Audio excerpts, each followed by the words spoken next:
All right, let's get into it. Today, we're going to uncover the hidden history of urban planning in Turkey. And believe me, it's this incredible 175-year story of empires, republics, and the laws that literally built the nation from the ground up. Have you ever really stopped to think about it? Why are some streets a perfect grid while others are just a tangled mess? Why is a park right here and a giant skyscraper over there? Well, these things are not accidents. They're choices, you see, baked into the very DNA of a city over decades, sometimes even centuries. So for Turkey, that story is a wild one. It's a journey that kicks off with these catastrophic fires in an ancient capital and, believe it or not, ends with a modern political tug-of-war over who really gets to decide what our cities look like. Let's dive in. Okay, so our story begins, and you might find this surprising, not with some grand visionary blueprint, but with a massive, recurring, and destructive problem right in the heart of the Ottoman Empire. And that city? It was Istanbul. Now you gotta picture it. Built almost entirely of wood, it was basically a giant tinderbox. Major fires were so common that the city was, and this is wild, essentially rebuilt from scratch about every 50 years. I mean, can you imagine? This constant cycle of destruction and rebuilding, that was the thing that finally pushed them to try and regulate how the city was built. So this all happens during what's known as the Tanzimat period. This was a really crucial era of modernization in the 19th century. The Ottomans basically had this aha moment. They realized they couldn't just keep issuing one-off decrees after every single fire. No, they needed a system. They needed laws. And this, right here, was a massive shift towards creating a centralized, legal framework for how you build a city. And man, once they got started, they moved fast. Just look at this timeline. Kicking off in 1848, you see this rapid-fire succession of new regulations, one after another. Each one was basically an attempt to impose a little more order, to learn from the last disaster, and to slowly, piece by piece, transform this chaotic medieval city into something a bit more modern and hopefully less flammable. And these old laws, they introduced concepts that, honestly, we just take for granted today. Things like grid-based streets to act as fire breaks and getting rid of all those dead-end alleys. Building heights were now decided by the material, stone versus wood, not by the religion of the person who owned it. And here's the really crucial part. They established that up to 25% of private land could be taken without any compensation for public stuff like roads. I mean, that was a pretty radical idea back then, a huge assertion of public interest over private property.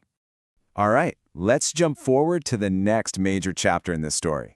The Ottoman Empire falls, the Turkish Republic is born, and boom, a completely new set of challenges lands on their doorstep. This comparison here really lays it all out, doesn't it? The Ottomans, they were trying to fix up and control an ancient, sprawling capital that was already there. But the new republic, whoa, they were facing something else entirely. A country totally devastated by war, the massive task of building a new capital, Ankara, from the ground up, and on top of all that, a huge demographic crisis. I mean, just let this number sink in for a second. About 500,000 people. Following the 1923 population exchange with Greece, around 500,000 Muslim Turks arrived in the new country, and they all needed homes, jobs, communities, everything. So this wasn't just about rebuilding a few burned-out neighborhoods anymore. This was about settling an entire nation on the move. And urban planning was the only tool they had to do it. So the Republic's response was absolutely crucial. It was Law Number 2290, passed in 1933. And you have to understand, this wasn't just some minor update to the old Ottoman rules. Nope. This was a complete rethinking of what urban planning was even for. So here's what made it such a game changer. For one, it mandated plans for entire cities, not just cleaning up after disaster. For the very first time, it actually required cities to project their population growth 50 years into the future. Think about that. And it introduced the concept of zoning, setting aside specific areas for houses, for shops, or for factories. And kind of interestingly, it actually lowered the amount of private land that could be taken for public use, dropping it from that 25% down to 15%. Okay, moving on.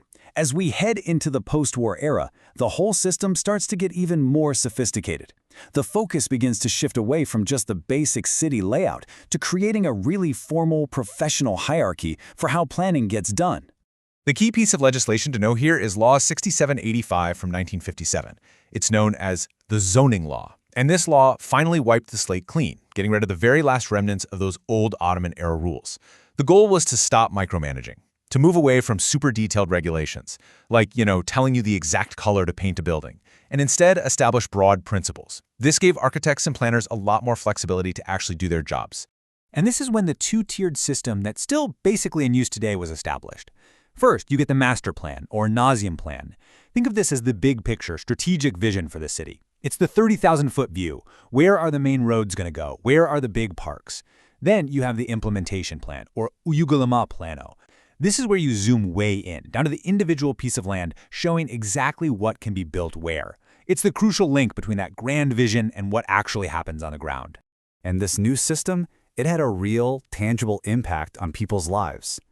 For example, a 1972 amendment brought in a landmark standard. Every single city plan now had to include at least 7 square meters of green space. We're talking parks, playgrounds, per person. That one standard became a cornerstone of Turkish planning for nearly 30 years. It literally shaped the cities people grew up in. All right, now we're arriving in the modern era, and this is where things get, well, kind of weird. We run into this fascinating paradox. The stated goal was all about democracy and local control, but the result? Let's just say it was something else entirely. So, back in the early 1980s, all the political talk was about liberalization, privatization, and democratization. The core idea was to strengthen local governments, give mayors and city councils more power to shape their own cities, right? The goal was to end these top-down centralist tendencies for good. But the new laws that came in, starting with Law Number 3194 in 1985, well, they did the exact opposite. Just take a look at how the power structure changed. Before 1985, things were pretty simple. You had local governments and you had a central ministry. But after 1985, whoa. Suddenly, you've got the Ministry of Culture and Tourism, the Housing Development Administration, the Privatization Administration. All these different central government agencies were suddenly given the power to make their own plans, and they could often just override what the local folks wanted. Today, that power is split among 11 different central government agencies. And that brings us to this really powerful conclusion from the source material. Mihaly Ersoy puts it bluntly, spatial planning has become more centralized than at any time in our history. Think about that, even more than in the days of the Ottoman Empire. So after this whole 75-year journey, what's the big takeaway? Where have we actually ended up? Let's just quickly recap this whole journey. The scale of planning has just exploded, right? It went from being super local and focused on fire damage blocks in the 1840s to planning entire cities, then their surroundings, then whole regions, and now it's at a national scale. But here's the paradox. As the scale got bigger, the actual power moved further and further away from the people on the ground and more to the very top.